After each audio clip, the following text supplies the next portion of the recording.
Key state institutions assessing election investigation requests. 4 key state institutions have been asked to conduct wide-ranging investigation into various challenges that plagued the May 29th national and provincial elections. Public Protector Kholeka Gcaleka has been requested by the Hola Bon Renaissance HBR Foundation to probe allegations of vote rigging and manipulation of election results. Gcaleka has also been asked to investigate the conduct of Electoral Commission of SA and its management during the election and conduct lifestyles audits of all its commissioners and management. In addition, the HBR Foundation wants to probe on whether the elections were transparent, free and fair, and whether they represented the will of the people, including if the IEC adequately addressed the complaints raised during and after elections. The non-profit organization wants the public protector to look into whether the national election systems were vulnerable to manipulations and or failed to uphold democracy values, as whether contracts and or terms of reference agreed between the IEC and various service providers that were responsible for the delivering the elections, including but not limited to the information technology companies, logistics, warehousing, security, and printing. In response to the HBR Foundation's request, Gcaleka's office informed the entity that the matter has been allocated to the investigations branch and referred to a senior investigator for further assessment to determine whether the law allows the public protector to investigate the complaint.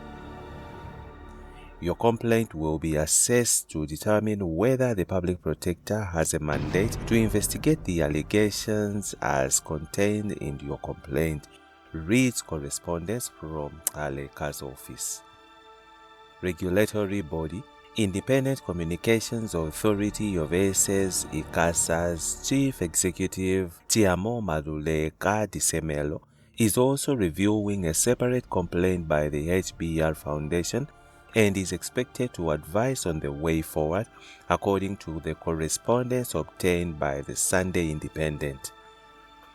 The Foundation wants ICASA to audit the overall equipment, systems and processes used to the elections by the IEC, as well as allegations of vote rigging and manipulation of the results using technology and or information systems, as well as storage of data and including data centers used if they conform to South African laws and regulations.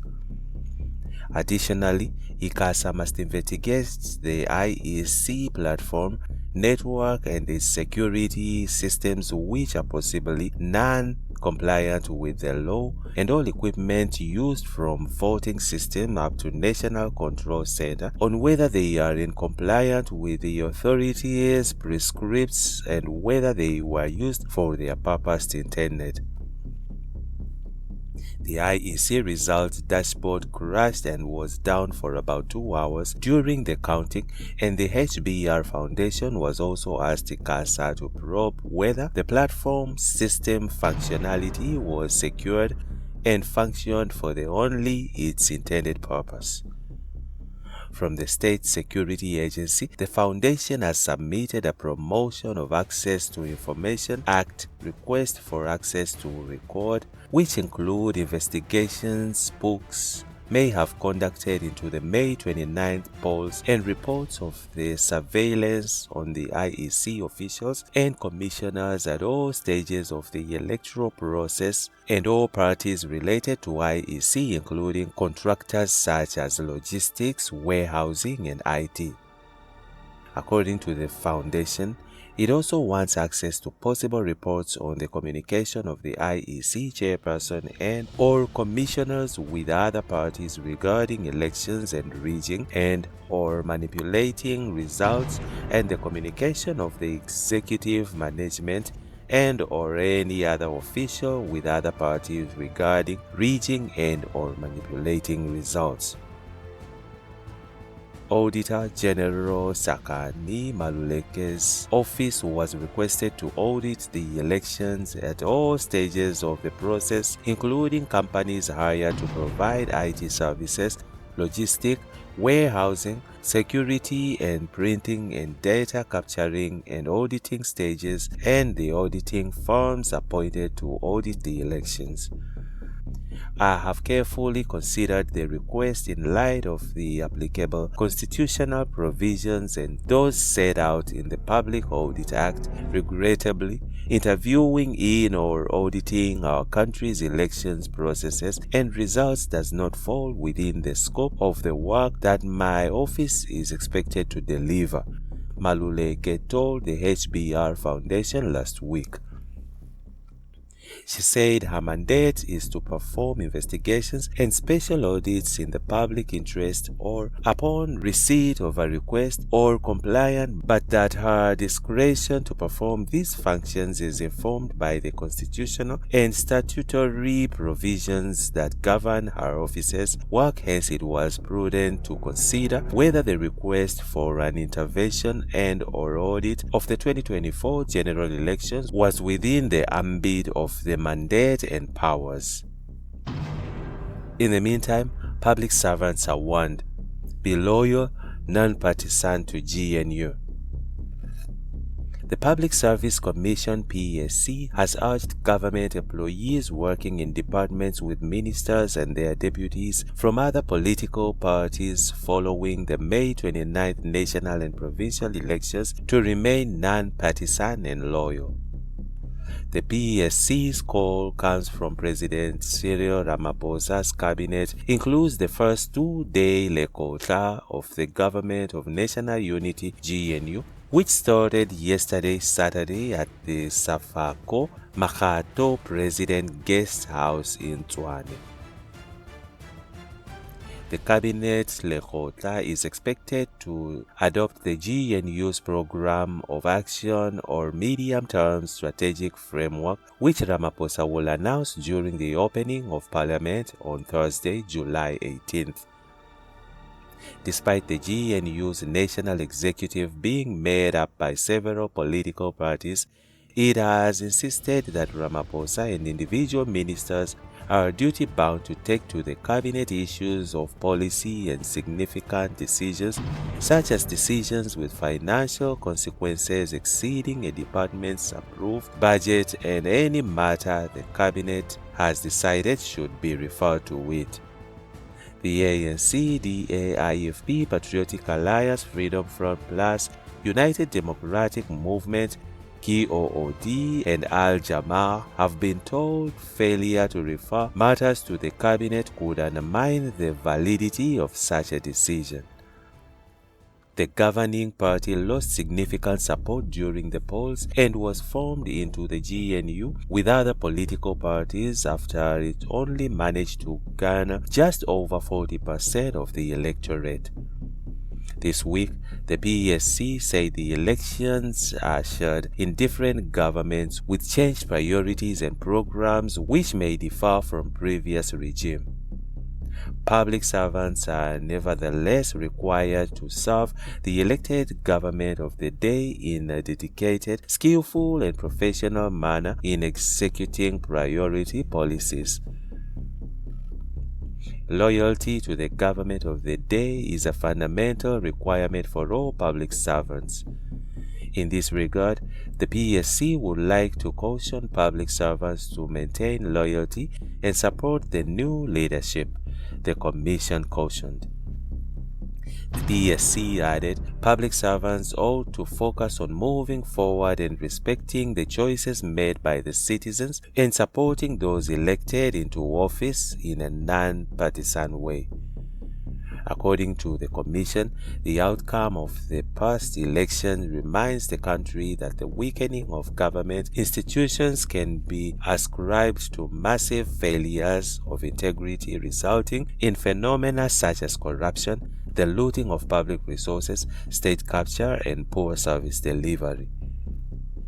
It further called on leaders elected and appointed in the National Cabinet, deputy ministers and provincial executives after the elections to be foregrounded on issues of poverty, unemployment, inequality and corruption, and delivery of quality service. In addition, the Commission emphasized that political leaders set the broad development agenda and accounting officers, directors general and heads of departments advise and deploy the policy tools towards its attainment. In effect, the role of the political leaders concerned the what, while that of the administrative leaders concerns the how. This division of labor is such that political leaders threat bureaucrats and professionals who will use their technocratic expertise to devise the policy tools to achieve broad development goals set by the former, the PSC stated. Trade Union Federation COSATU called on Parliament to ensure that the government at all levels, departments, municipalities, entities and state-owned enterprises deliver on its mandate, which is maintained remained anchored on the ASC's election manifesto. The Federation also urged committees in Parliament to hold the government accountable for meeting their targets and spending their budgetary allocations correctly. The days of Parliament remaining quiet when municipalities fail to pay their workers or deliver municipal services or infrastructure funds left unspent must come to an end, COSATU said.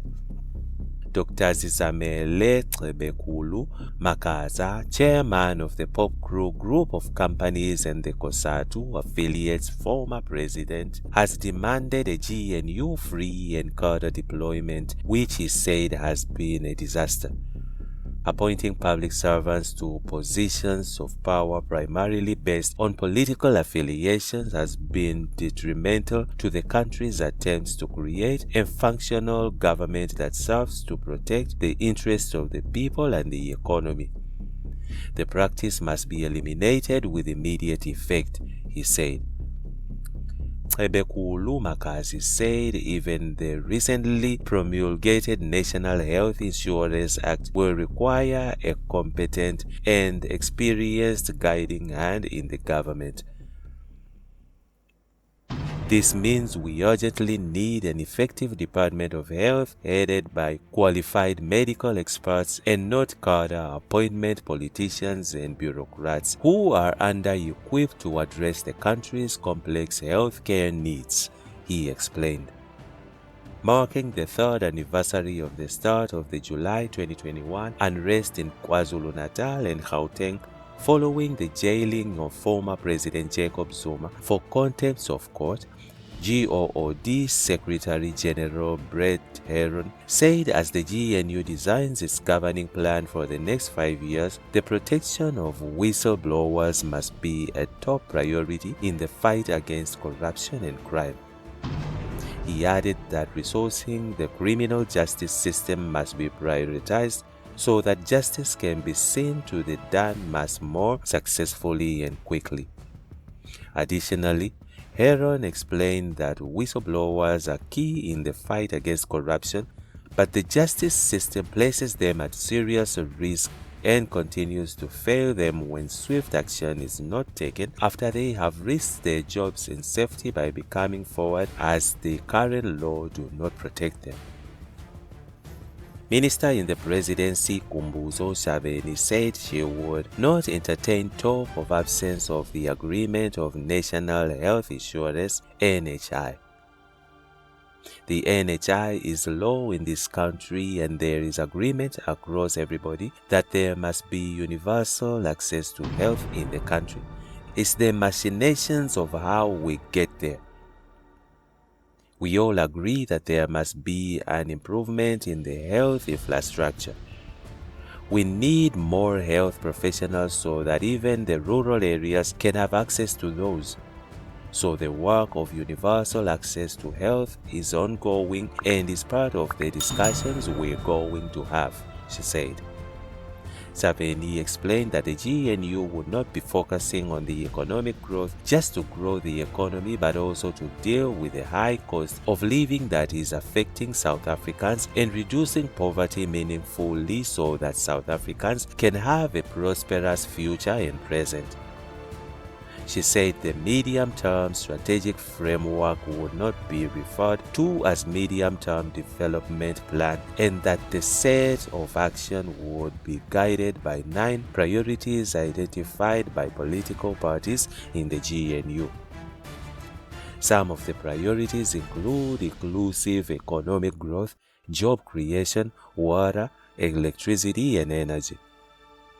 Saveni said the GNU wants to ensure that there is alignment and not implementation of ANC or DA programs, but the GNU's program of action. And that's it from Injibs Network. Stay tuned to our celebrity and gossip news.